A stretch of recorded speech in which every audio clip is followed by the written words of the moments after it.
Hi everyone, this is Mrs. Aparna Patil from TSSM and GSPM group of Signet Public School, New Nari.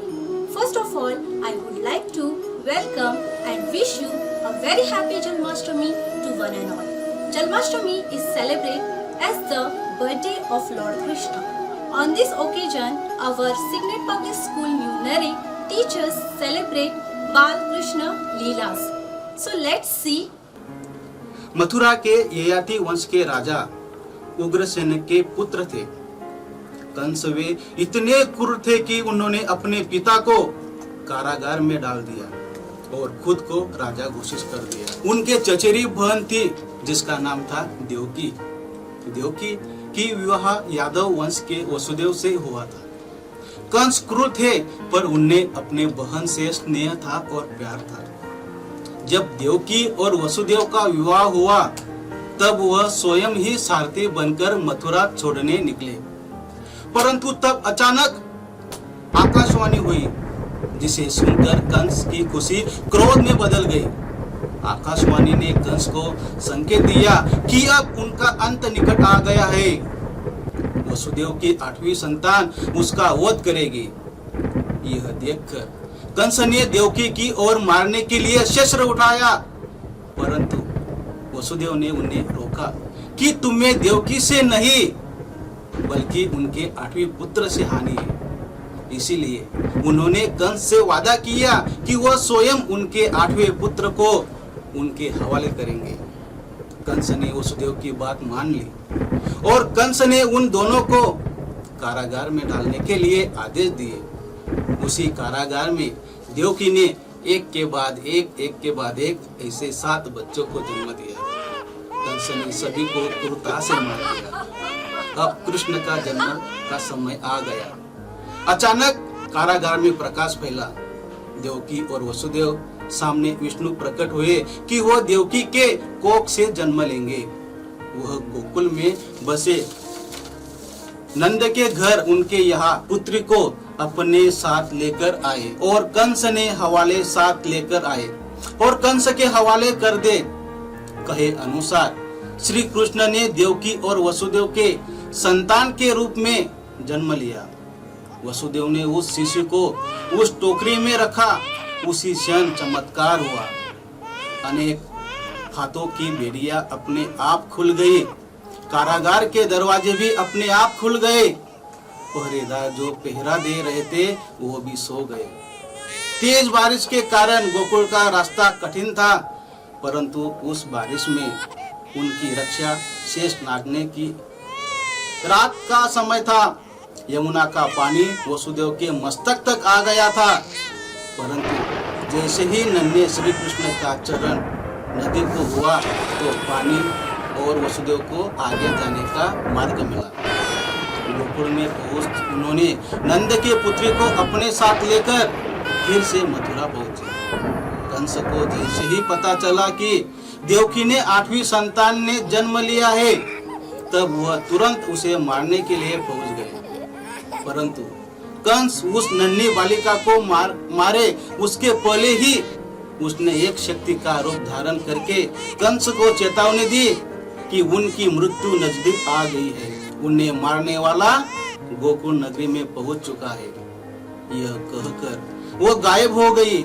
यह सुनकर कंस ने कृष्ण की तलाश में कई असुरों को कृष्ण को मारने को लिए गोकुल भेजे, पर वह उन्हें मारने में असफल रहे। और दूसरी ओर मथुरा के गोकुल नगरी में नंद के घर श्री कृष्ण के आगमन से खुशियों का माहौल छा गया था।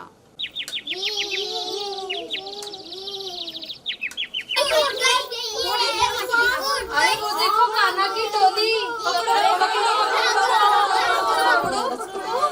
पकड़ो। अब आया है तो काबू में। नहीं, मैंने कुछ नहीं किया। ये सब तुम जाके अपनी मैया से कहना। रोज कहती थी पकड़ कर लाओ, आज हमने पकड़ लिया है। चलो चलो ये जो ना धरती पर मक्खन गिराए ना, इसके मुंह पर जरा मल देते हैं। ये पहले तो सिर्फ माखन चुराता था, अब मटकियाँ भी फोड़ने लगा है। कुछ नहीं किया। कुछ नहीं किया। चलो मैया के पास जाते हैं। चलो मैया के पास लेकर जाते हैं। यशोदा मैया, यशोदा मैया, यशोदा मैया, ओ यशोदा मैया। क्या हुआ? अब क्या किया इसने?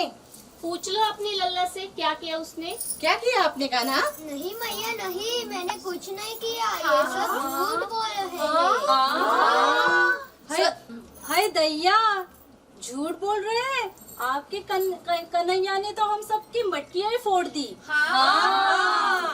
कान्हा सच बोलो, क्या किया नहीं आपने? मैया नहीं, ये सारे झूठ बोल रहे हैं।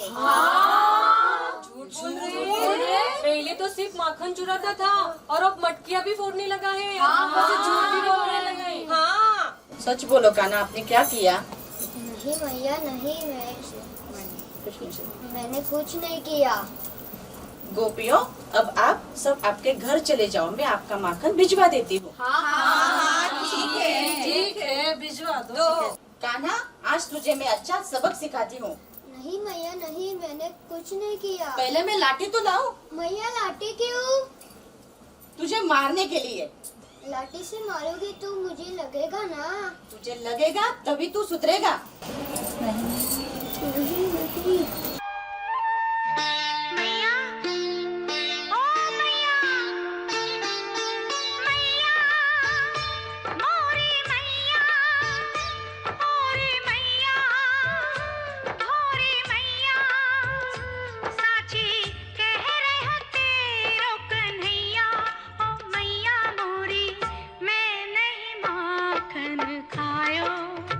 नहीं नहीं मैं नहीं माखन खायो, मैं नहीं माखन खायो, मैया मोरी मैं नहीं माखन खायो,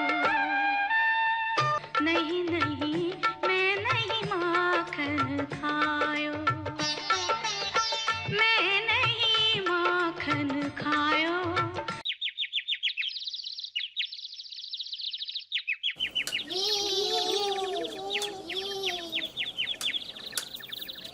अरे कान्हा, ये क्या किया? हमारी गेंद तो पानी में डाल दी, अब जाओ लेके आओ। ठीक है मैं लेकर आता हूँ। पर कैसे जाऊंगी? उस नदी में तो कालिया नाग है। नहीं मैं लेकर आता हूँ। रुक जाओ कान्हा, रुक जाओ कान्हा, रुक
मुस्काए कभी छेड़े कभी बात करे, राधा कैसे न जले, राधा कैसे न जले, आग तन मन में लगे, राधा कैसे न जले, राधा। मधुबन में भले कान्हा किसी को पी से मिले, मन में तो राधा के ही प्रेम के हैं फूल खिले, इसलिए राधा जले, इसलिए राधा जले, बिना सोचे समझे, इसलिए राधा जले, इसलिए राधा जले।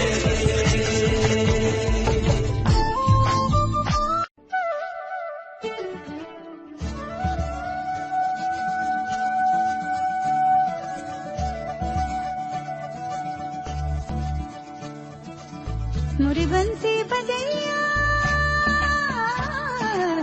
नंदलाला कन्हैया,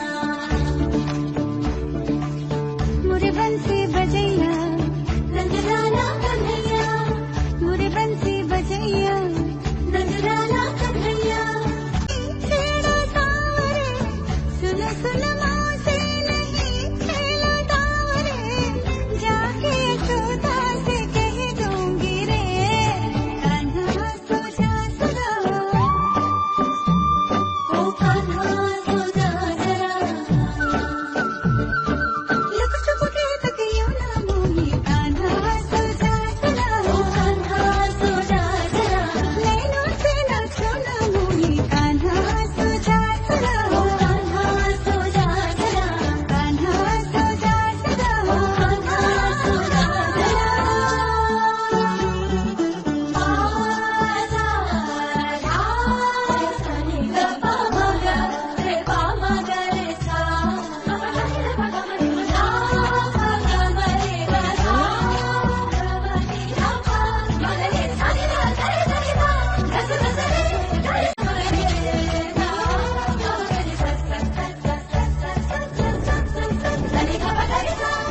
सुनी जो तेरी मुरली, चली रे चली रे चल रे पिया मोरे वो जुलमी,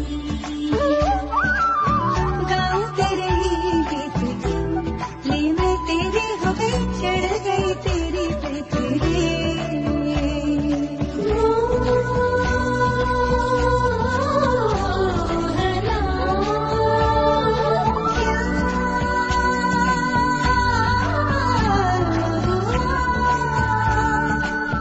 क्यों मती मारी गई मोरे जैसे, छोड़ा बैल के आगे तुझे से, है ये सारा दोष मेरा, कान्हा सो जा सदा, ओ कान्हा सो जा जरा, कान्हा सो जा जरा, कान्हा सो जा सदा, ओ कान्हा सो जा जरा।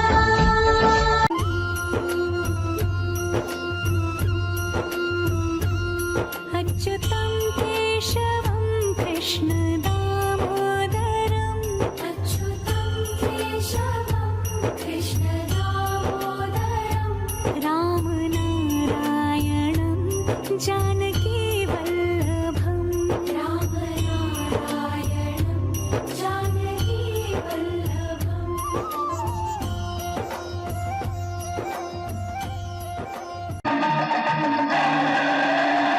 मच गया शोर सारी नगरी रे, सारी नगरी रे, आया बिरज का बाका संभाल तेरी गगरी रे, ओ आया बिरज का बाका संभाल तेरी गगरी रे, अरे मच गया शोर सारी नगरी रे, सारी नगरी रे, आया बिरज का बाका संभाल।